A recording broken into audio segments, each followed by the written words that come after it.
Hey guys, welcome back again to the GameSpot stage. I'm still Cam Robinson, I'm still in my wonderful orange chair, but something new has happened, guys. The Earth is doomed. We have to leave Earth and find a new home. Fortunately, we have just the man to tell us how to go about doing this, how to build a habitat in space. Charles, I understand you're going to build us a habitat in space when the Earth goes to hell. Is that true? Absolutely. Well, fantastic. More importantly, you get to build a habitat when we go to space, but I'll show you how. You trust me to do that? The whole Earth is going to trust you. Oh God, we're doomed. With that chair you're sitting in? Seriously. Yeah, I got just coming with me. Commander. All right, so your game is called Habitat. Yes. Tell us about it. What's going on? Habitat's a game about building space stations out of space junk. It's a strategic space survival game. Wow, okay. Out of space junk, so just like Absolutely. stuff we've left up in the atmosphere from previous space launches, or is it asteroids, or what are we talking about? And that's part of it. That's only one part. Sure, there's all that stuff. There's rockets and there's satellites, but there's all kinds of stuff that you wouldn't even imagine. There's mega yachts. The Statue of Liberty's head is up there. The Eiffel Tower, because you said it yourself. The Earth is doomed. So what are we going to do? We're going to put booster rockets on everything. And fly it up. Fly it all up there. It sounds beautifully like Futurama or something. It's amazing. It does sound like that. It's the year 11,000, so you can see that. It is, yeah. Absolutely. So we can walk through the game and let's show you what's going on. Let's do it. So Habitat, as I said, all about putting together your own space station. So in this sea of space junk, you can see it all around you. I mean, we go right for the Lady Liberty, right? Yeah, I mean, I can is. grab that and put Why it on. is she a cyborg? Why is there a red dot on her eye? Like I said, year 11,000. Oh, I you see. can see Cyber, it, can't it's you? Cyber Lady. Oh, Liberty. absolutely, Right. absolutely. Now we start you out in this version with a starter habitat. You can see it's kind of put together with a little ramshackle stuff. Now it's as easy as just grabbing anything you want and saying, I want the shipping containers and I want that thing. And I want a particle cannon. I mean, because who doesn't want one of those, right?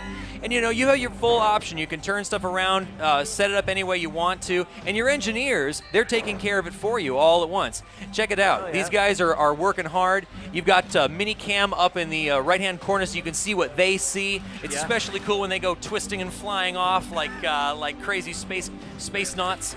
And then, of course, as you grow, you're going to need to manage your oxygen, food, electricity on board to keep your people alive. Gotcha. So what you do is you actually upgrade the pieces that you've added. So for this gas tank, it can be an electric generator or an oxygen generator. Now you can't live in it and you can't grow food in it. So you're going to need to figure out which pieces you need to get bigger, to grow bigger, and have more people on board. Now eventually, you're going to be so big, there's not going to be any resources around you. That's when you strap on the rockets and you take your city for a spin.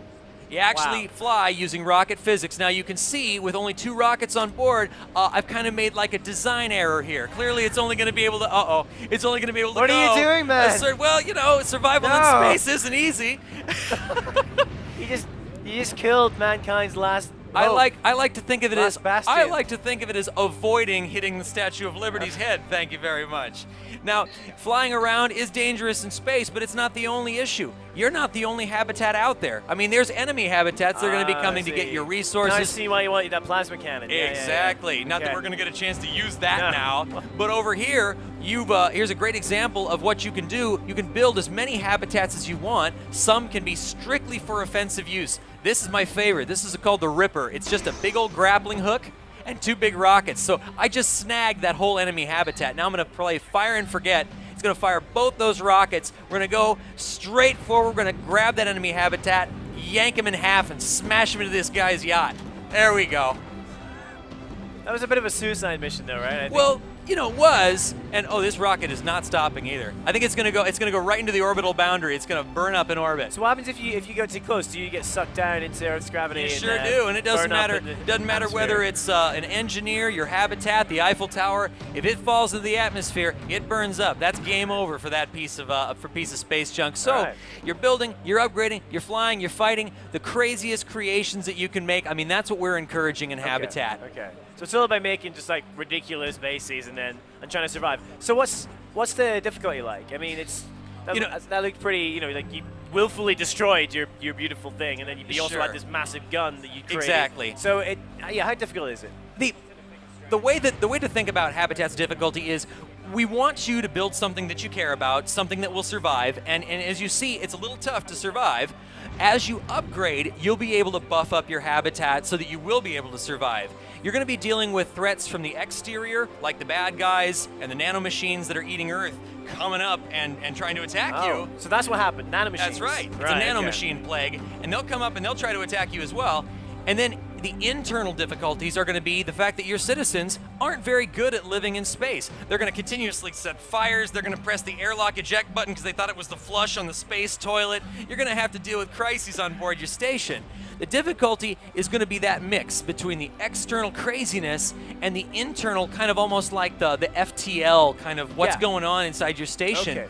In a lot of ways, the game, there's like 2 games at once, and you get to switch between them as you upgrade, build, and go out and try to survive. I mean, is it quite relaxed pressure, or is that constant like, oh god, I'm running out of oxygen, oh god, I need to do this bit now, oh, I haven't been enough food? Like, how much does the tension build? The best way to answer that is to tell you that the community is going to help us decide where the place is, because Habitat is coming to Steam Early Access in July. Next month, we're going to be out there for people to play, to give us feedback, to tell us, hey, I want junk that does this or that, or all these other things. And without the help of the community, I mean, a game like this, we live or die by the community that we have. So we're gonna go full on early access July, and then we're going to find out answers to those questions with your help. Fantastic. So is it like currently a single player experience, or could it be like online multiplayer, or what are your thoughts? It is a single player experience right now. I will tell you, we've been at GDC, at PAX East, here at E3. The #1 request is, will you have multiplayer? Like competitive multiplayer, co-op, PvP. We're exploring all the options, and not to sound like a broken record, but it's going to come down to the community. If we get the love, if they really want it, and if we've got what it takes in that core community, we'll drive for it. We're going to give you what you want out of this game. Fantastic. So the dangers that you are encountering as you're trying to build your space station. Yeah. Do you have to contend with things like radiation, or from your people being in space for too long and their bone wasting, and I mean, how much have you gone into like the kind of hardcore scienciness of it? I mean, do you need to worry about little bits of space debris coming through and punching holes in your station, or is it a bit more relaxed than that? We've encountered some of these questions already as we've built it. One of the things we had to do in the very beginning was we actually had to nerf some of the damage because it would create an unstoppable chain reaction. That's actually a real thing. It's called the Kessler syndrome. Yeah. And you can create an unstable environment in space. Now you're screwed. You'll never be able to fly in space again. Yeah. We actually had to stop that from happening because it wasn't any fun. No. And so things like bone wasting and radiation, the answer is, as we explore it, we say, well, what's going to make this game more fun, more creative, and add to that experience?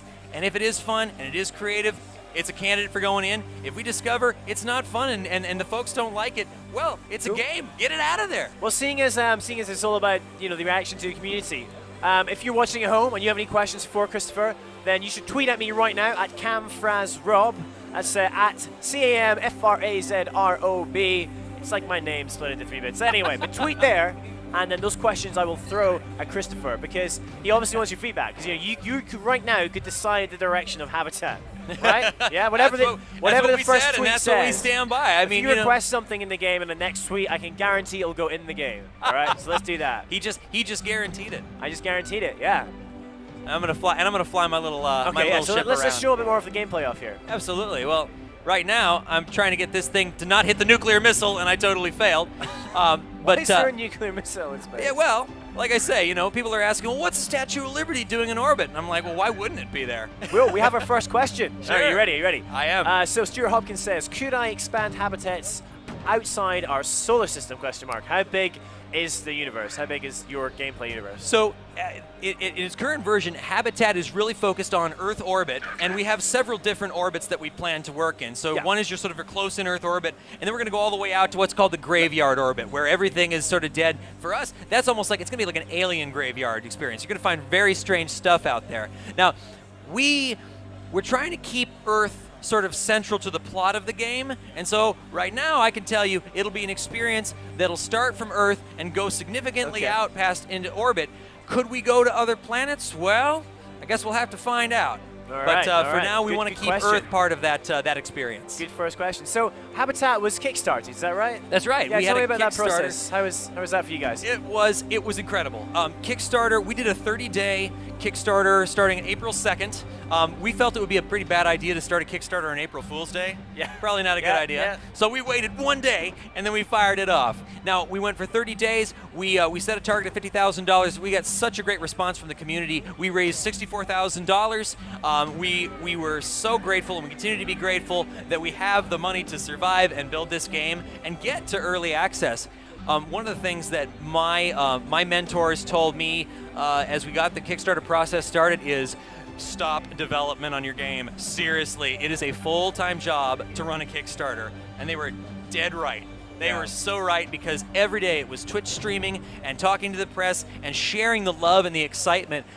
I was just so excited to wake up every day and see and talk with people. It was huge. But I will say, kind of like a conference, when you get done, all you want to do is go back and keep working on your game. Damn and right, so yeah, it was I can really bet. exciting. So which kind of group of game players do you think you're appealing to? Like, which fans of, like, what you mean, like strategy games like Civilization, do you think, or like which audience do you think you're getting people from with this? Because it's a new game. It's kind of quite a unique concept, really. I feel like it scratches a lot of different itches for gamers, and that's kind of what I am. I dabble in all kinds of games. I'm a huge fan of the sim games. I'm a huge Kerbal Space Program nut. FTL, I've got it on every single system, including iPad, and of course, Civilization is huge. Sid Meier is an icon of mine. And the reboot of XCOM was basically like my game of the year for like 2 years. Enemy Unknown. Oh, it was huge. It was huge. Yeah, So the guys are Firaxis, I feel like the players that play these games are living in those worlds. They're looking for a new experience to build space. They're looking for a new experience to create things, and they're ready to get a little silly. They're ready to geek out and have some fun. Awesome. Well, let's have a look at a little bit more gameplay before if you've got some more in your demo. Sure, we've got absolutely, like 2 more minutes absolutely. left Let me just run it real quick here, and we'll pop in. We'll try a few other things that I like to do. Let me drop a few of these shipping containers. We talked about that particle cannon. We didn't get to use it. I want to use it. All Let's right. get this thing on board. Let's do it. So I'm going to put the particle cannon right here next to the gas tank, because that's Great a good idea. idea. That's a brilliant idea. And I'm going to Foolproof. go ahead and select this guy right here. I'm going to upgrade it so we have enough electricity to fire this bad boy. And while I'm waiting for these guys to bring their stuff in, say hi to the space dog. Space Hey, dog. Hey, little guy. Of course. Yeah, Is he absolutely. I guess he's a robot dog, right? 'Cause, Well, no, he's a real dog. He's just going out for a walk right now. Oh, he's in a space suit. Yeah, Gotcha, he's a dog in a spacesuit. Yeah. Of course. Why There we not? go. And I'll put a booster rocket right on the particle cannon, and we're going to get this thing going. Now check this out. The particle cannon that we have right here, we're going to fire this baby, and it's actually a push beam. If I turn this thing on and leave it on, I'm going to go ahead and fire the rockets. We're going to go ahead and drag it over here. We're going to start pushing this stuff all over the place. We're going to get crazy. Oh man. It's going to be a little nuts. This now, is only going to end in tears. exactly. Okay, now I'm going to turn all the rockets on. Let's do this thing. I think you just play this game because you just like to build and then destroy your creations, Charles. This is all you seem to be doing. You're not surviving at all. You know, If this scenario ever happens in real life, I am not putting you in charge. I'm not an evil man, and I'm giving everybody else command. I think there's going to be people out there. 99% of the gaming community will be way better commanders than I could ever Fantastic. be. Well, Charles, it's been an absolute pleasure having you on stage and showing off Habitat. So thank you very much for doing that. Enjoy what's left of E3. As for you guys